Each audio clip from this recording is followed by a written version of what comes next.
Amen. Let us read together. Amen. 1, 2, 3. Habang sila nasa Bethlehem, sumapit ang oras ng panganak ni Maria. Isinilang niya ang kanyang panganay na isang lalaki. Binalot niya ng lampin ng sanggol at inihiga sa isang sabsaban, sapagkat wala ng lugar para sa kanila sa bahay panuluyan. Amen. Tayo makakaupo. Purihin po ang Diyos sa pagkakabasa ng kanyang salita. Amen. Christmas, we all know that it is an annual, celebration. Amen. Na kung saan we are commemorating the birth of our Lord Jesus Christ. Amen. And primarily, ginagawa natin every 25th of December. Amen. Pero marami po na mga different mga kuro-kuro. Amen. Mga hypothesis na patungkol sa eksakto yung kapanganakan, yung date ng kapanganakan ng ating Panginoong Hesus. Amen. Pero kung babasahin natin ang Bible, actually tinura mahabang pag-aaral, amen, patungkol po actually hindi po eksaktong sinabi ng Bible yung date na 25, but in the early 4th century, amen, ito po yung mga church, they are fixed into 25 of December as the day or the date of celebrating amen, the Christmas, amen, during the Roman Empire. Kung babasahin natin, amen, pero as a Christian, tayo po na mananampalataya, amen, ay araw-araw Pasko. Tama po ba? Amen. Every day is a Christmas. Amen. This is the day of love, day of hope, peace, and joy. Pagpapatawad, amen, ay araw-araw ay Pasko. Tama po ba? Amen. Hindi po mahalaga, ang mahalaga, naunawaan natin, amen, na mayroong Diyos, na isinilang, naunawaan natin yung purpose, amen, the reason, why Lord Jesus, amen, came, in this earth. Inubad niya ang kanyang pagka-Diyos, amen, at ipinanganak siya at namuhay, amen, dito sa mundong ito. Amen. Naunawaan po ba natin? What Christmas meant to you? Ano bang kahulugan ng Christmas? Para sa iyo. Amen. Maaring, amen, katulad ng ating mga kinalakihan, amen, na ang Christmas, it's more on, amen, nung tayo po ay hindi pa nakakilala sa Panginoon, more about gift, more about food, more about the decoration, more about the carolings, amen, parties, amen. We miss the mark. We miss the mark before. Amen. Yung true essence, amen, why we are celebrating Christmas. Amen. And we all know, na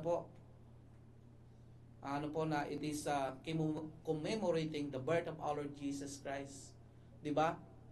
Kapag ang isang selebrasyon ng isang kaarawan, kapag wala po yung birthday celebrant, ay, diba, napakalungkot. Tama po ba? Subukan nyo pong magdiwang, ng kaarawan mo, na wala ka dun mismo. Amen. Sa sentro ng pinagdiriwang. Halimbawa, birthday ni Pastora Pe. Amen. Pero lahat ng atensyon, amen, ay na kay Pastora Grace. Amen. So, parang something wrong. Tama po ha? Amen. So, listen with us as we celebrate Christmas. Amen. Dapat maging sentro, maging bida, ang dapat ang pinag-uusapan, amen, yung my birthday celebrant, walang iba kundi ang ating Panginoong Kristo. Tama po ba? Amen. So, katitingnan natin ang mundo ngayon. How they will celebrate Christmas. Amen. Para sa kanila, video okay. Para sa kanila, it's like, amen, na panahon o oras para magkasalo-salo, na kung saan, ano po, maraming bagay, ano po, na ginagawa, amen, na nakakalimutan, ano po, amen, yung totoong my birthday, ano po, sa araw na yon. Amen. Nung dumating po, ano, ang ating Panginoong Hesukristo, amen, dito sa lupa, amen, bakit nga ba? Ano po? Bakit nga ba iniwan, pansamantala ng ating Panginoon ng langit at pumunta siya dito sa lupa? Amen. To save the world, para sa iyo, para sa akin. Amen. Bakit kailangan kanyang i-save? Amen. Kasi lahat tayo makasalanan. Tama po ba? Amen. Lahat po ba nakakasala? Amen. So, sa madalit sabi, lahat tayo kailangan natin si Lord Jesus as our Savior. Amen. Kasi kung wala yung ginawa ng Panginoong Hesukristo, amen, doon sa krus ng Kalbaryo, amen, ay lahat tayo ay patungo sa impyerno. Tama po ba? Amen. Kung titingnan natin, ano po, amen, isa sa rason, ano po, kung bakit, ano po, amen, tinubos tayo, ano po, ng Diyos, amen, sa ating kasalanan, ano po, because He really loved us. Amen. Mahal na mahal tayo ng Diyos. Sabi ng John 3:16, for God so loved the world that He gave His only begotten Son, that whoever believes in Him shall not be perished, but have an everlasting life. Tama po ba? Nung sinabi ni Lord na mahal ka niya, amen? Katulad lang lagi nating naririnig, ano po kay Pastora Glenda, amen? Na hindi lang niya sinabi ito, kundi pinatunayan niya doon sa krus ng Kalbaryo. That indeed God loved us so much. Amen. Pero alam niyo po ba, na hindi lahat natuwa, na hindi lahat ay nagdiwang sa kapanganakan ng ating Panginoong Hesus. Amen. So napakarami, ano po, na mga kuro-kuro, hypothesis, ano po, amen, na regarding sa celebration, ano po, hindi na po dapat natin pagtakahan ito. Bakit? Amen. Kasi during, ano po, the first Christmas, ano po, noong bago pa lamang ipanganak ang ating Panginoong Hesukristo, ay nakaranas na siya ng rejection. Tama po ba? Amen. Isang hari ng mga hari, Diyos ng mga Diyos. Amen. Nakaranas ng rejection. Amen. Kung lilimilimin natin, ano po, amen, yung ating key verse. Amen. Kung paano siya pinanganak, kung saan siya pinanganak. Amen. We can say, we are so blessed. Amen. Because the gracious of God, nararanasan natin. Maaaring wala sa atin, ano, na ipinanganak doon sa kwadra. Amen. Doon sa sabsaban. Sa marumi, ano. Maaaring iba sa atin. Amen. Pinanganak sa mamahaling ospital. Amen. Pero ang ating Panginoon, siya ay nahimlay doon sa sabsaban. Amen. Nakakalungkot, ano po, amen, sa panahon ngayon, amen, kapag ikaw ay makapangyarihan, kapag ikaw ay kilalang tao, amen, ay makakaranas ka, ano po, ng special treatment. Tama po ba? Pero kung ikaw, ano po, ang mga magulang mo magsasaka, karpintero, galing ka sa mahirap na pamilya,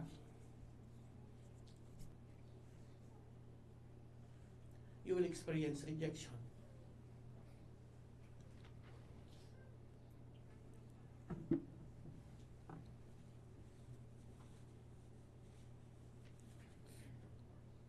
This is the truth. Amen? Naranasan ito ng Panginoon. Kung inayaan ng Diyos Ama ng kanyang nag-iisang anak ay maranasan ito.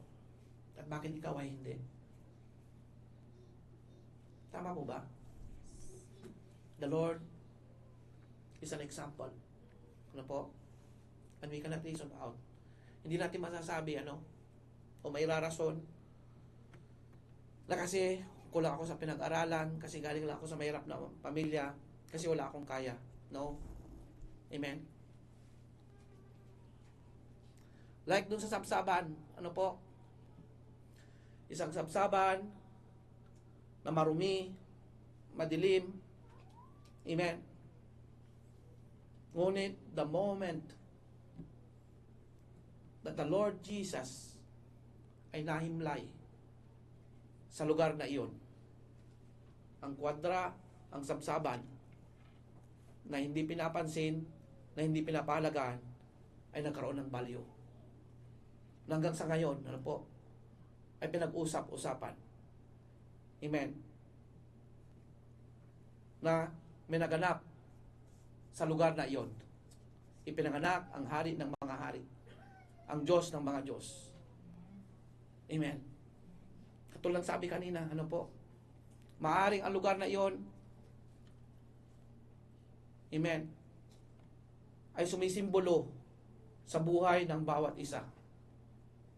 Na tayo, amen, na dati, amen, ay marumi, amen, madilim ang ating paligid, ngunit tayo magpasalamat sa ating Panginoong Jesucristo na si Lord ay nahimlay sa bawat sapu sa atin. Amen. Sabi ng Proverbs, amen. Kung titingnan natin si Joseph at si Mary, ay mayroon na silang plano na magpakasal. Tama po ba? Amen. They have the plan. Maaring tapos na yung arrangement nila, Amen. Maaring tapos na yung lahat, natahi na yung damit, yung wedding cake, o maaring yung invitation na ibigay na, or maaaring, di ba yung proseso, ng ikakasal. Amen. Ay tapos na. Pero teka, mayroon palang plano si Lord sa kanilang buhay. Amen. Plano na kung saan kailangan nilang mamili.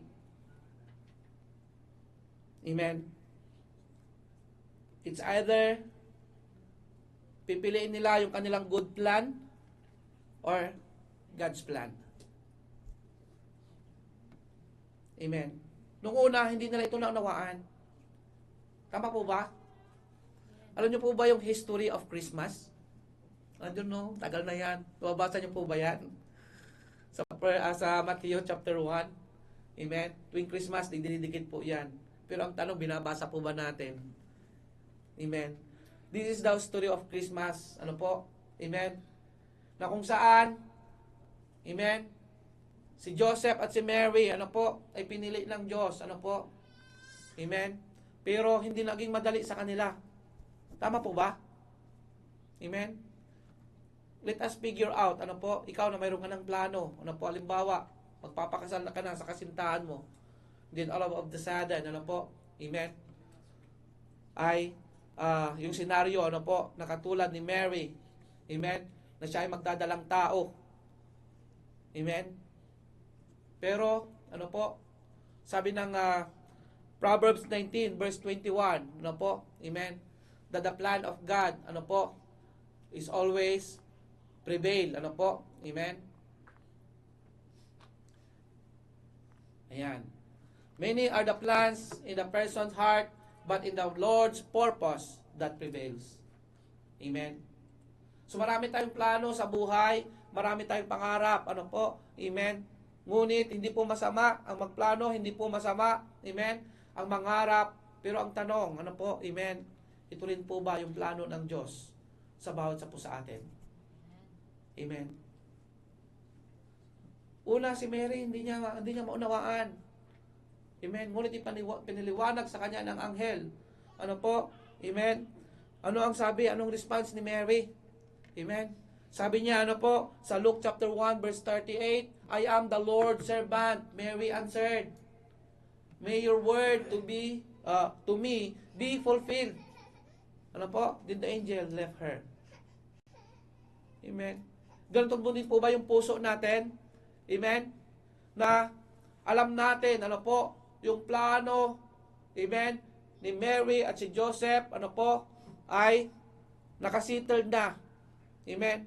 Ngunit, amen, yung plano ng Panginoon, amen, ay magpapabago sa kanila.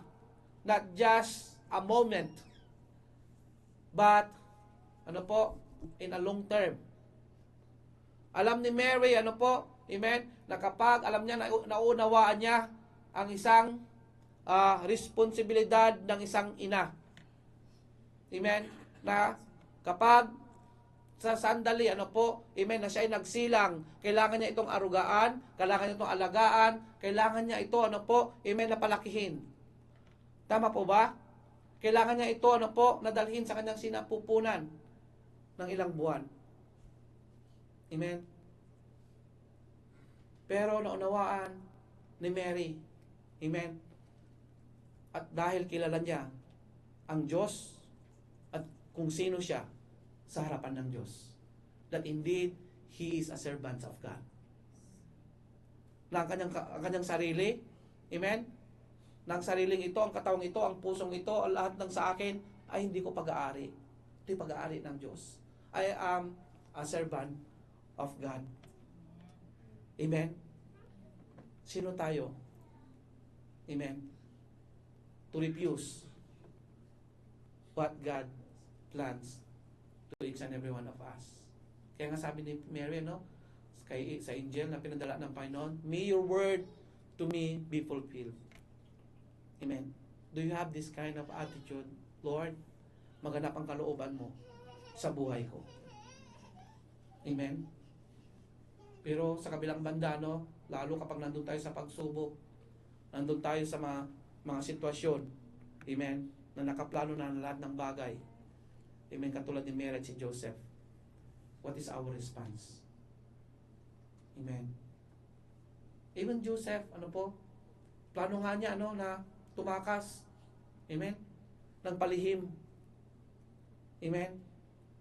Dahil alam niya, ano po, na si Mary, na kanyang papakasalan, amen, nung nakilala niya, nung sila ay nagkaroon ng engagement, ay hindi po buntis o hindi nagdadalang tao. Tama po ba? Amen. Ngunit, sa pamagitan ng panaginip, ano po, amen, ay pinaunawa sa kanya, ano po, ng anghel ng Diyos. And then, Joseph embraced the plan of God. Amen. So alam natin, ano po, na gaano kahirap ang kanilang sitwasyon. But, ano po, amen, whether we like it or not, magaganap at magaganap ang plano ng Diyos sa bawat sa po sa atin. If and only if. Amen. Tayo po ay tatalima. If and only if we will embrace the plan of God sa buhay po natin. Amen. Kaya nga po, no, lagi nating idulog sa panalangin. Lord, amen, yung mga plano natin sa buhay, yung mga pangarap natin, amen, at alam natin, ano po, si Lord po, no, ang magsasaayos ng lahat ng bagay. Amen. So how about Joseph? Ano po, nakita natin, ano po ang kanyang pagtalima. Amen. So Mary and Joseph are example of people, ano po, who embrace God's plan. Amen. For their life. Amen. Mga kapatid, ano po, sa ating paglakad sa Panginoon, nakakasiguro po ba tayo, amen, na ito po yung plano ng Panginoon? Amen. Alam niyo yung plano ko noon, punta ako sa Saudi Arabia.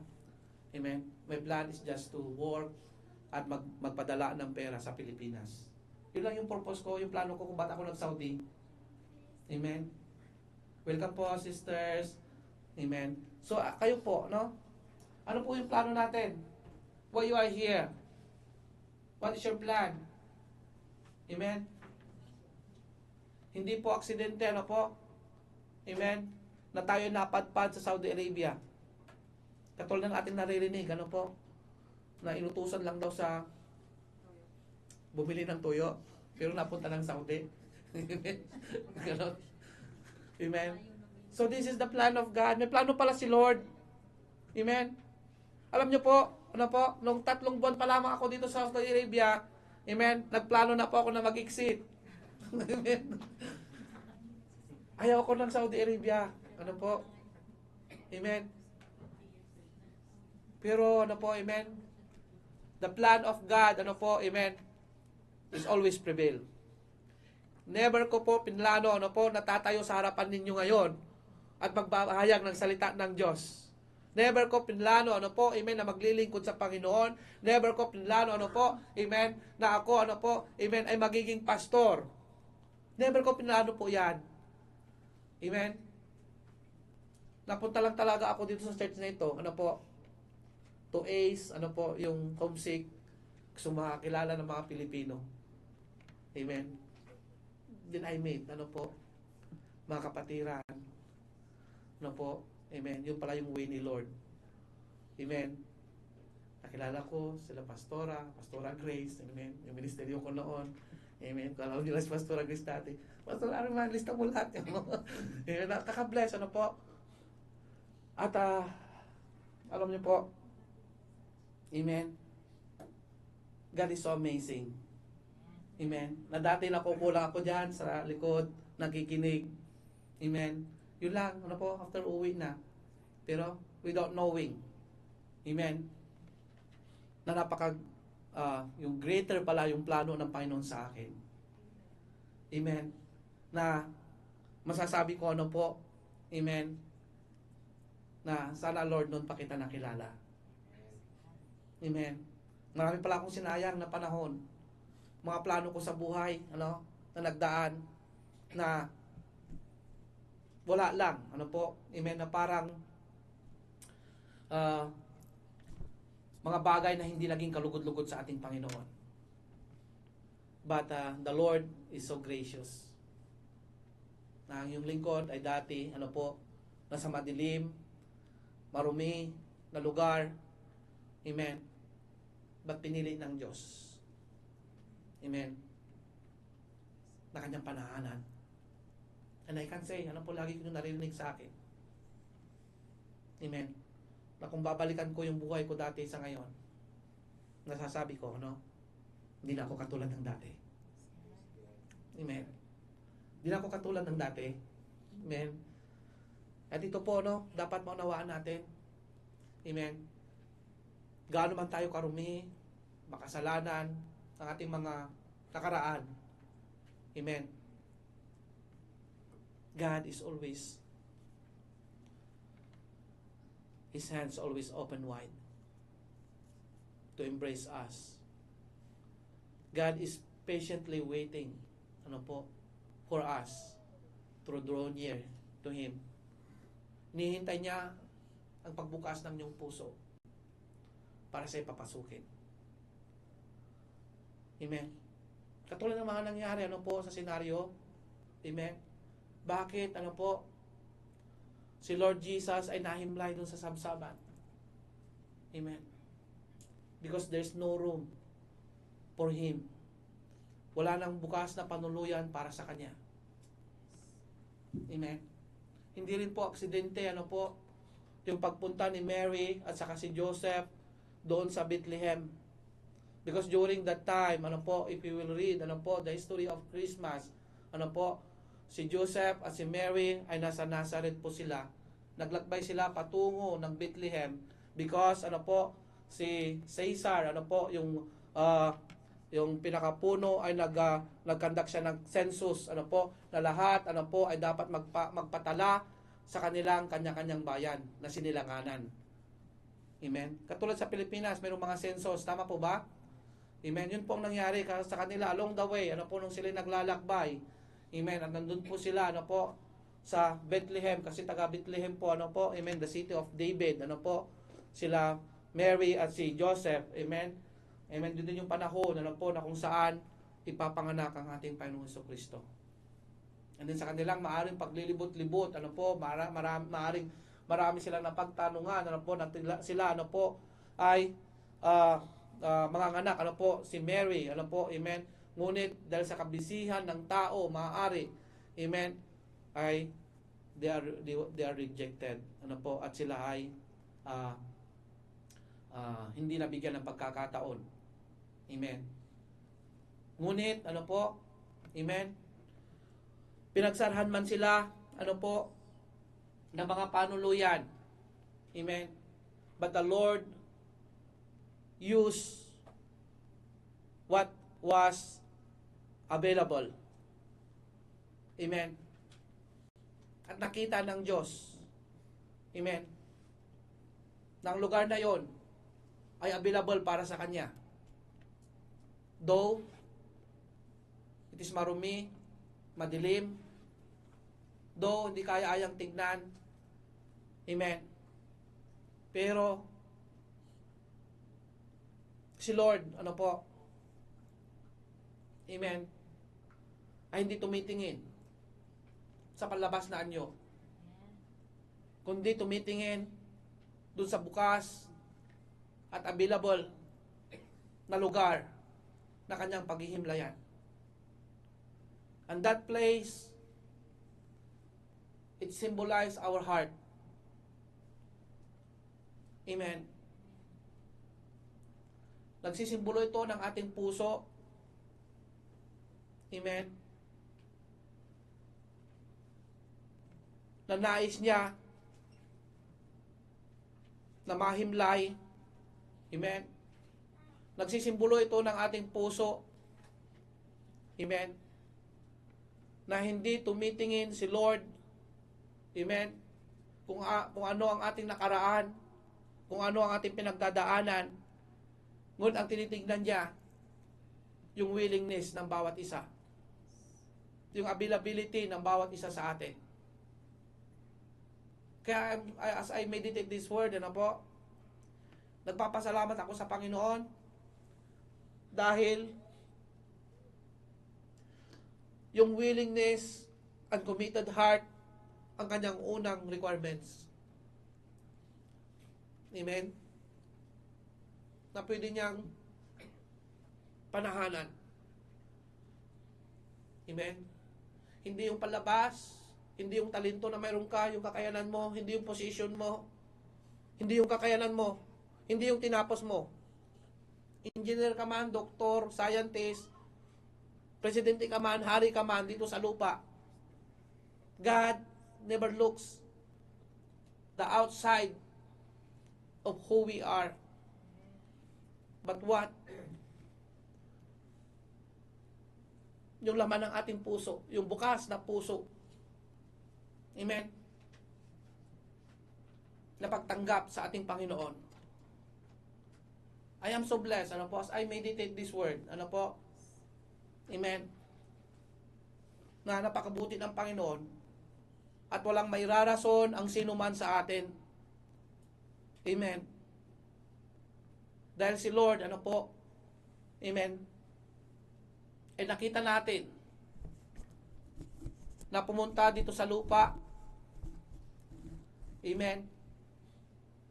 Hindi para sa mga banal, hindi para sa mga mayayaman, hindi para sa mga kilalang tao, prominenteng tao, kundi pumunta dito sa lupa para sa katulad ko, katulad natin na makasalanan. Tama po? Nakaranas man kayo ng paglalait, rejection, nakaranas man kayo, Amen? But the Lord Himself, Amen, ay nakaranas din ng mga bagay na ito. Mga kapatid, this Christmas, Amen, alam natin, ng Panginoon ay may plano sa bawat isa po sa atin. Amen. Hindi ito plan A ng Panginoon, hindi ito plan B ng Panginoon, kundi ito talaga yung plano ng Panginoon sa atin. Amen. This is the plan, the very purpose of the Lord. Amen. Why He came in this earth? Because of you and because of me. Amen. Because what God wants each and every one of us. Amen. Na walang mapahamak, kundi magkaroon ng buhay na ganap at kasiyasiya. Amen. For God so loved the world that He gave His only begotten Son, that whoever believes in Him, mga kapatid, ano po, that whoever believes in Him, kung sino po yung nananampalataya sa Kanya, ay magkaroon ng buhay, ano po, na walang hanggan. Tama po ba? Amen. Kumusta po ang puso ng bawat isa sa atin? Amen.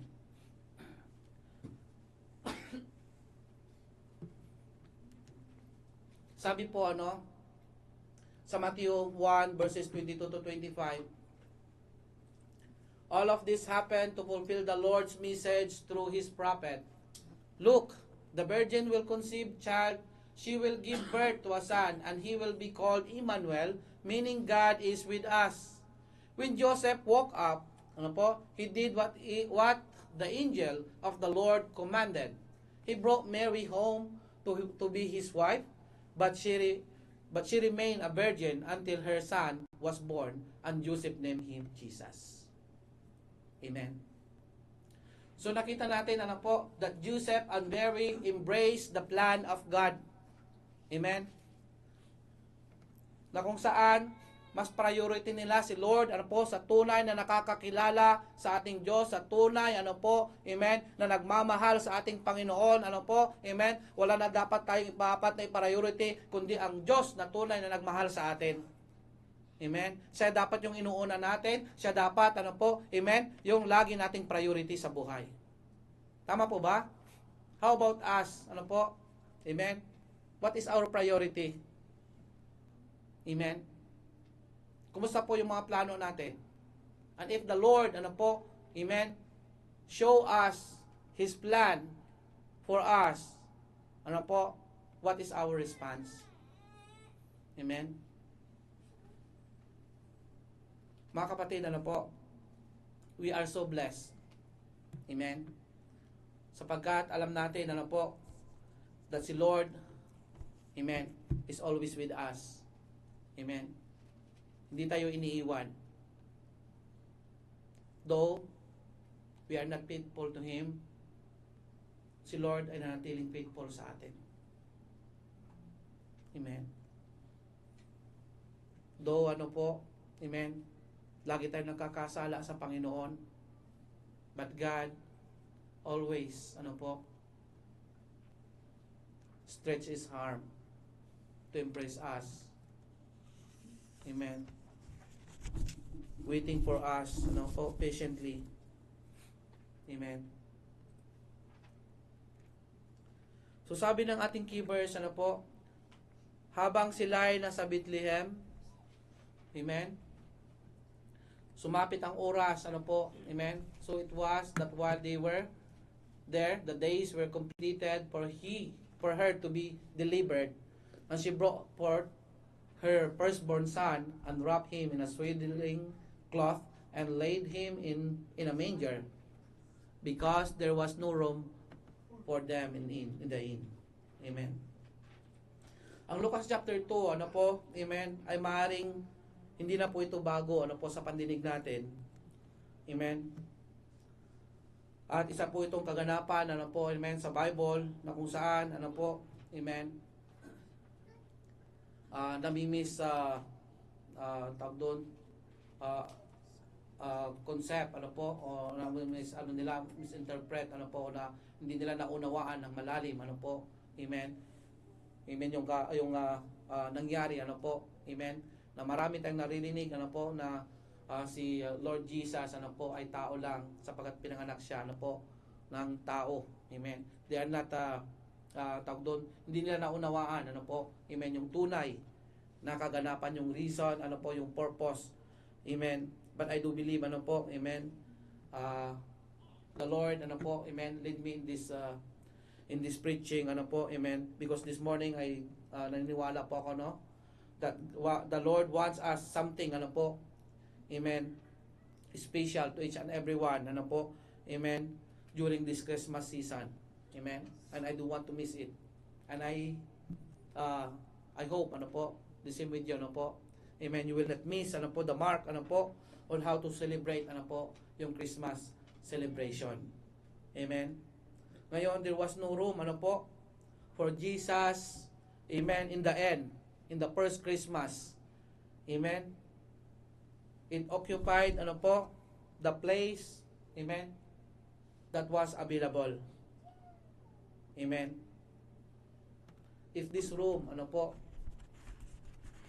is your heart, amen, kung bubuksan ng Lord ang puso natin, ano kaya ang matatagpuan ng Panginoon? Amen. Mga kapatid ko, I don't know who you are. I don't know, ano po, between you and God. What I know is, God is all-knowing. And we cannot hide anything from Him.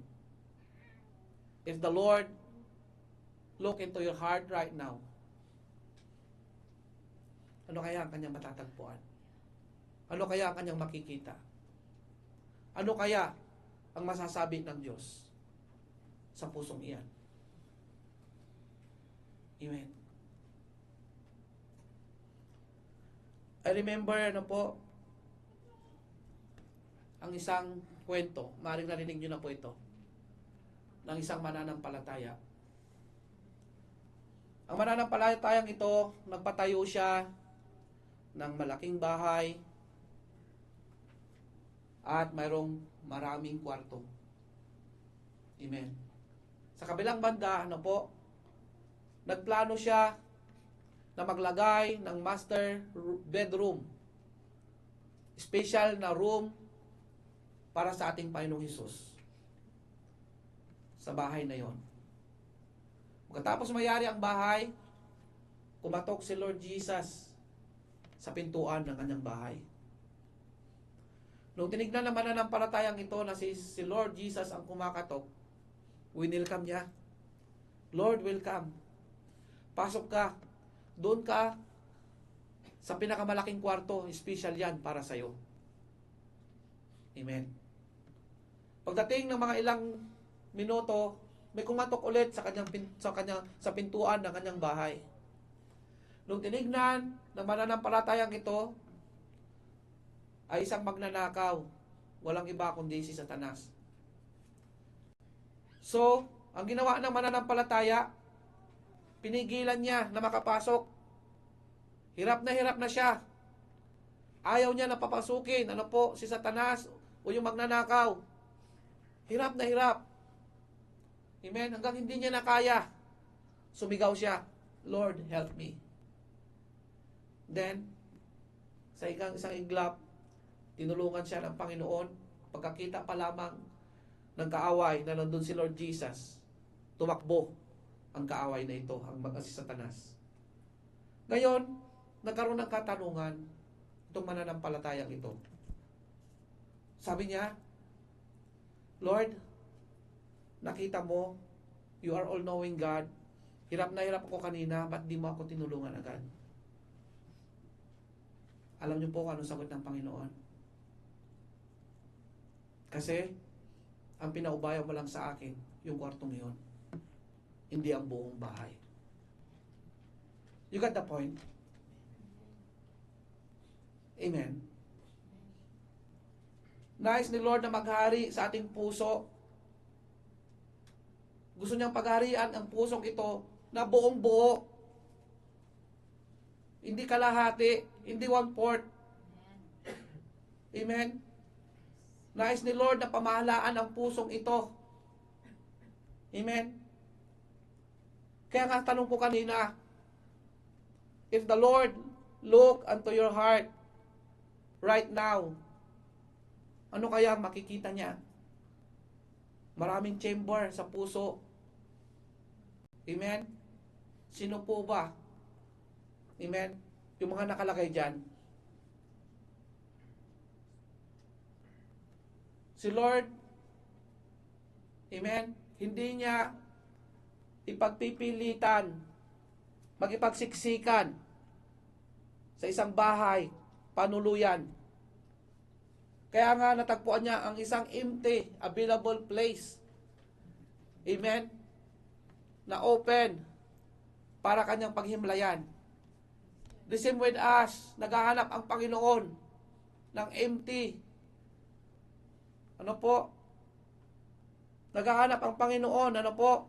Amen? Na nais niyang pagharian na puso. Amen? And this is the plan of God to each and every one of us. Now, ano po? What is our response? Kaya ba natin isuko yung plano natin? Yung mga nandiyan sa puso natin? Kaya ba natin ito, ano po? Na surrender lahat kay Lord in order for Him na maging welcome siya at pamahalaan niya ang buo nating pusong ito. Amen. Mga kapatid, ano po?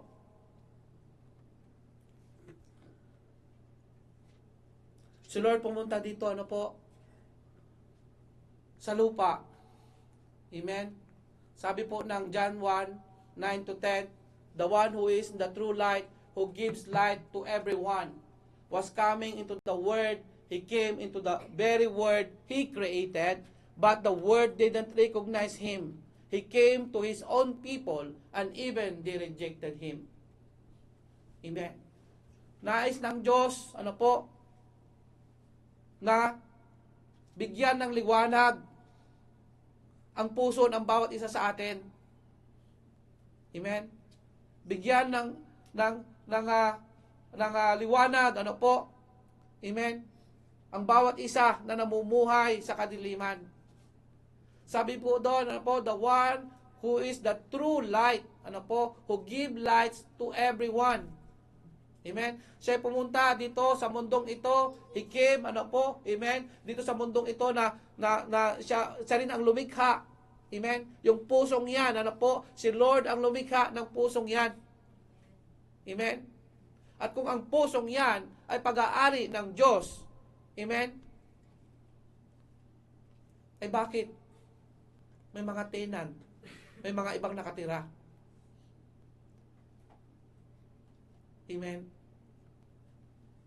But the Word didn't recognize Him. Ito pa ang masaklap.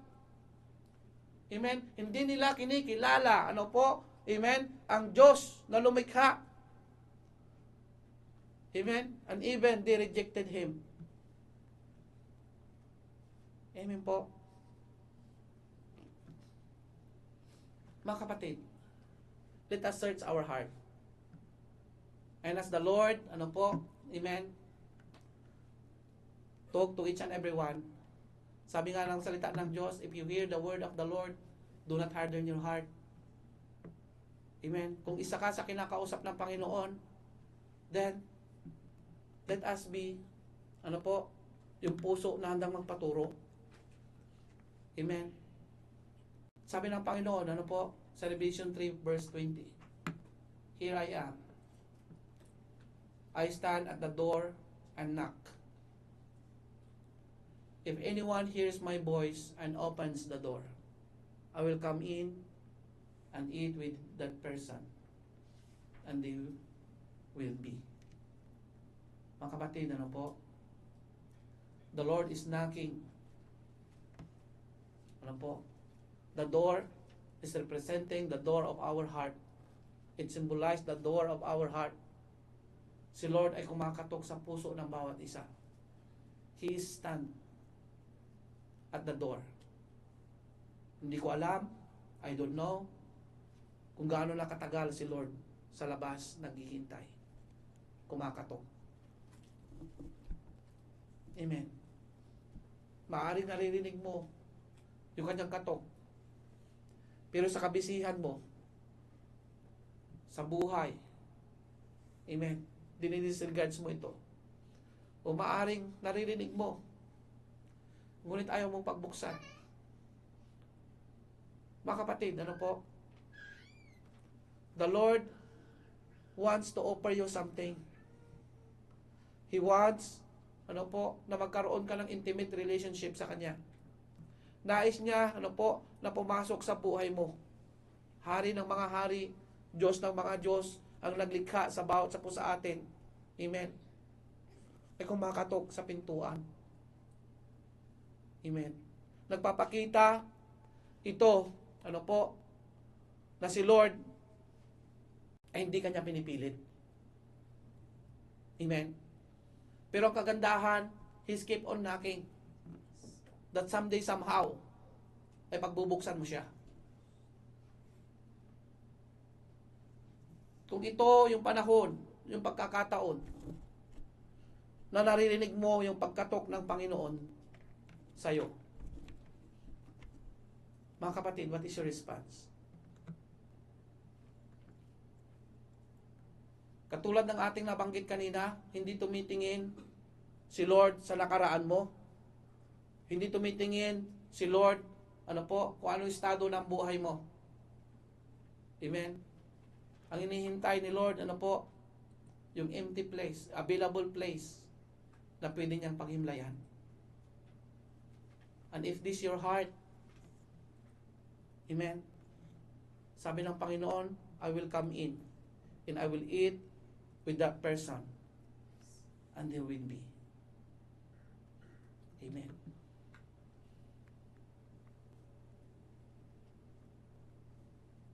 Mga kapatid, ito po yung pangungusap ng Panginoon sa bawat sa atin. Si Lord patuloy na naghahanap ng isang pusong available. Available ba ang puso mo